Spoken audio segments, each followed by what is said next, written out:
दोस्तों, एक बार फिर से आपका स्वागत है आइसबर्ग इंग्लिश में। पिछले दिनों हमने एक वीडियो की थी पैड या पॉड वर्ड रूट से रिलेटेड और उससे रिलेटेड जितने भी शब्द बन रहे थे, उनका कनेक्शन कहीं न कहीं पैरों से होता था। तो उस वीडियो के फीडबैक में हमारे पास एक बहुत इंटरेस्टिंग क्वेरी आई थी। उसमें एक कन्फ्यूज़न था कि जो पीडियाट्रिशियन होता है, वो बच्चों का डॉक्टर होता है। तो उनका ये क्वेश्चन था कि पीडियाट्रिशियन पैरों का डॉक्टर क्यों नहीं होगा, बच्चों का डॉक्टर कैसे होगा? क्योंकि पीडियाट्रिशियन ऐसा लगता है कि बच्चों का डॉक्टर हो। तो उस क्वेरी का जवाब इस वीडियो में आपको पूरी तरह से मिल जाएगा कि पीडियाट्रिशियन को बच्चों का डॉक्टर क्यों बोलते हैं और पैरों का डॉक्टर क्यों नहीं होता है। उससे पहले आप ये मेरे पीछे एक छोटा सा चित्र देख रहे हैं। इस चित्र में एक छोटा सा पौधा है। उस पौधे को कुछ लकड़ियों और कुछ रस्सियों से बांध दिया गया है। ये पौधा जब पैदा हुआ था तो ये थोड़ा सा इसकी ग्रोथ तिरछी हो रही थी। अब इसको रस्सियों से और लकड़ियों से बांध दिया गया है। कुछ दिन बाद जब लकड़ियाँ और ये रस्सियाँ खोली जाएंगी तो ये पौधा सीधा हो चुका होगा। उसके बाद इसकी फर्दर जो ग्रोथ होगी वो स्ट्रेट डायरेक्शन में होगी। और इस मेथड को, ये एक सिंबॉलिक पिक्चर है, इस मेथड को इन्वेंट किया था निकोलस एंड्री नाम के एक मेडिकल रिसर्चर ने। ये लगभग 17th सेंचुरी की बात है, मिड 17th में। जो निकोलस एंड्री थे, उन्होंने एक किताब लिखी थी एल ऑर्थोपेडी। उस किताब में उन्होंने कुछ जो उस समय के जो मेडिकल मेजर्स थे उनका वर्णन किया था। तो और उसी के साथ साथ उन्होंने इस शब्द को भी इन्वेंट किया था, ऑर्थोपेडिक शब्द को। ऑर्थोपेडिक शब्द क्या होता था उसके बारे में अभी हम जानेंगे। ऑर्थो का मतलब हम जानते हैं, ग्रीक में उसका मतलब होता है स्ट्रेट या सीधा। इसमें पेडी शब्द का क्या मतलब होता है? उस ज़माने में जब मेडिकल साइंस बहुत ज़्यादा डेवलप नहीं था, तो जो न्यूबॉर्न बेबीज़ होते थे, कई बार बाय बर्थ उनकी जो बोन्स होती थी, वो बिल्कुल सीधी ना होके, जो लिम्ब्स होते हैं, वो थोड़ा-सा डिफ़ॉर्म होते थे। थोड़े से तिरछे होते थे, आड़े तिरछे होते थे। तो और कई बार पैदा होने के बाद भी विटामिन्स की कमी से या कुछ न्यूट्रिशन प्रॉपर नहीं मिलने की वजह से, उनके जो बोन्स होते थे, उनमें किसी टाइप की डिफ़ॉर्मिटी आ जाती थी।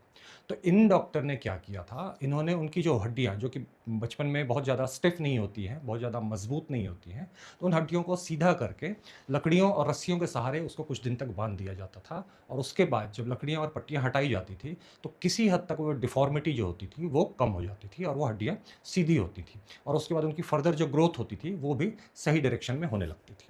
तो पहले ये चीज़ उन्होंने बच्चों के साथ की, जब उसमें उनको थोड़ा-सा सक्सेस रेट अच्छा मिला, तो उन्होंने कुछ बड़े लोगों के साथ भी यही वाला मेथड जो आज़माना शुरू किया था। एनीवे, वो फिर कभी। तो ऑर्थोपेडी शब्द वहीं से आया था। ऑर्थो मतलब सीधा, और ये जो पेडी शब्द है, पेडी शब्द निकलता है ग्रीक शब्द पायस से। पायस एक ग्रीक भाषा का शब्द है जिसका मतलब होता है बच्चे। जो छोटे बच्चे होते हैं उनको पायस बोला जाता था। ऑर्थोपायस तो बच्चों की जो हड्डियों को सीधा करने का जो उनका प्रयास होता था। ऑर्थो मतलब सीधा, पायस मतलब बच्चे। तो वहाँ से ये एक शब्द निकला था ऑर्थोपेडी। आज की डेट पे जो बोन्स के जो डॉक्टर होते हैं उनको हम लोग ऑर्थोपेडिशियन बोलते हैं, लेकिन ऑर्थोपेडिशियन का बेस मतलब निकलता था हड्डियों को सीधा करने वाला। तो ये तो ही ऑर्थोपेडी की बात। अब थोड़ा सा समझ में आना शुरू हो गया होगा कि जो पीडियाट्रिशियन शब्द होता है वो कहाँ से आता है। यहाँ से आता है पीडियाट्रिशियन शब्द। यहाँ पे आप स्पेलिंग देख रहे हैं पीडियाट्रिशियन की। ये वाला स्पेलिंग, अभी जो प्रचलित स्पेलिंग है, वो इस ढंग से पीडियाट्रिशियन लिखा जाता है, ये है बच्चों का डॉक्टर। लेकिन लेफ्ट हैंड साइड में मेरे जो आप देख रहे हैं, ये एग्जैक्ट स्पेलिंग होता था पीडियाट्रिशियन का। और जैसा कि हमने हिस्ट्री ऑफ इंग्लिश लैंग्वेज में देखा था कि जब ब्रिटिश इंग्लिश अमेरिका जाती है, तो अमेरिकन्स ने उसके स्पेलिंग में अपनी सहूलियत के हिसाब से कुछ छोटे मोटे चेंजेस कर लिए थे। इस ओरिजिनल स्पेलिंग को उन्होंने चेंज करके इस वाले स्पेलिंग में बदल दिया गया था। इसका सीधा सीधा मतलब होता है बच्चों का डॉक्टर। पायस, पायस का मतलब होता है बच्चे। पायडोस करके एक शब्द होता है, इसका मतलब जो पायस से ही निकला है, पायडोस मतलब होता है बच्चों से रिलेटेड। और ईयाट्रस जो शब्द है, ईयाट्रस भी एक ग्रीक भाषा का शब्द है। सॉरी, इसमें बहुत ज़्यादा ग्रीक ग्रीक हो जा रहा है। ईयाट्रस का मतलब होता था हीलर। तो पायडोस ईयाट्रस का कुल मिला के मतलब निकलता था बच्चों का हीलर, बच्चों का डॉक्टर। जहाँ से शब्द निकला पीडियाट्रिशियन इस स्पेलिंग के साथ, और बाद में ये वाला स्पेलिंग अडॉप्ट कर लिया गया पीडियाट्रिशियन के लिए। इसी वजह से कन्फ्यूज़न होता है कई बार कि जो पीडियाट्रिशियन होता है वो पैरों का डॉक्टर क्यों नहीं है और बच्चों का डॉक्टर क्यों है। तो उम्मीद है उस क्वेरी का जवाब मिल गया होगा। अब जब हम पैड पे बात कर ही रहे हैं, पायस पे बात कर ही रहे हैं, तो कुछ और इंटरेस्टिंग चीज़ें इसी वर्ड रूट से। ये शब्द है पेडागॉग। पेडागॉग और एनसाइक्लोपीडिया, ये दोनों शब्द भी उसी ग्रीक वर्ड रूट पायस से निकले हैं, जिसका मतलब होता है बच्चा। पेडागॉग में पहला वाला हिस्सा पहचान में आ रहा है कि इसका मतलब होगा बच्चा, ये उसका ओरिजिनल स्पेलिंग हुआ करता था। तो फर्स्ट पार्ट उसका बता रहा है कि बच्चा, पेडा। गॉग क्या होता है? गॉग भी ग्रीक में एक शब्द होता है एजेइन।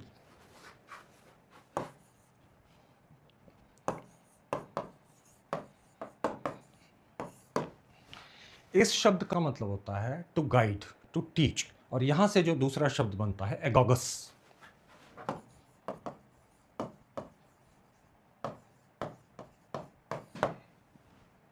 एगोगस, तो ये जो एगोगस जो शब्द बनता है और पैड, इन दोनों का मतलब होता है बच्चों का लीडर, बच्चों को टीच करने वाला, बच्चों को जो लीड करता है, पेडागॉग। पेडागॉग का क्या मतलब निकलेगा? शिक्षक, टीचर, जो बच्चों को लीड करता है, जो बच्चों को गाइड करता है, ये है पेडागॉग का मतलब। दूसरा एक इंटरेस्टिंग चीज़, इंसाइक्लोपीडिया। इंसाइक्लोपीडिया से हमारे दिमाग में क्या इमेज बनती है? एक ऐसी किताब जिसमें किसी भी एक विषय के बारे में बहुत सारी जानकारियाँ एक ही जगह पर हमको मिलती हैं। उस किताब को हम लोग इंसाइक्लोपीडिया बोलते हैं। लेकिन ये इंसाइक्लोपीडिया का मॉडर्न मीनिंग है। एंशियंट टाइम में इंसाइक्लोपीडिया किसी दूसरी चीज़ के लिए यूज़ होता था। इसको मैंने तोड़ के यहाँ पे 3 शब्दों में लिखा है, एन, काइक्लोस एंड पैडिया। एन, ये सारे ग्रीक शब्द हैं। एन का मतलब होता है अंदर, भीतर। काइक्लोस वो शब्द है जहाँ से साइकिल शब्द निकला। साइकिल मतलब एक सर्किल, कंप्लीट जो सर्किल होता है वो होता है काइक्लोस। पाइडिया का मतलब होता है अपब्रिंगिंग। तो इस पूरे फ्रेज का क्या मतलब हुआ? एक साइकिल में बच्चे की अपब्रिंगिंग, क्योंकि इसमें पीडिया शब्द है, बच्चों की अपब्रिंगिंग। पाइडिया मतलब बच्चों की अपब्रिंगिंग की एक साइकिल जो बनती है। तो आज की डेट पे बच्चों की एजुकेशन एक सिलेबस बेस्ड हो गई है, जिसमें उनको कुछ मैथ्स की, कुछ ज्योग्राफी की, कुछ केमिस्ट्री की और कुछ इस टाइप की किताबें होती हैं जो उनको सॉल्व करनी होती हैं। लेकिन पुराने टाइम में आप अगर गुरुकुल को याद करते हैं, तो गुरुकुल में बच्चों की कैसी एजुकेशन होती थी? उसमें बच्चों को आर्ट्स भी सीखना होता था, उसमें बच्चों को हिस्ट्री भी सीखनी होती थी, उनको पॉलिटिक्स भी सीखनी होती थी, उनको इकोनॉमिक्स भी सीखनी होती थी, उनको खेती भी सीखनी पड़ती थी। एक कंप्लीट उनका सर्किल होता था एजुकेशन का। उस टाइप की एजुकेशन ग्रीक टाइम में बच्चों को दी जाती थी, और इस एजुकेशन के मेथड को एनसाइक्लोपीडिया बोला जाता था। एक कंप्लीट बच्चे की जो एजुकेशन होती है, कंप्लीट अपब्रिंगिंग होती है, उसको बच्चे से बड़ा बनाने की जो प्रोसेस होती है, उसको एनसाइक्लोपीडिया बोला जाता था जो आज की डेट पे एनसाइक्लोपीडिया बुक के रूप में माना जाता है।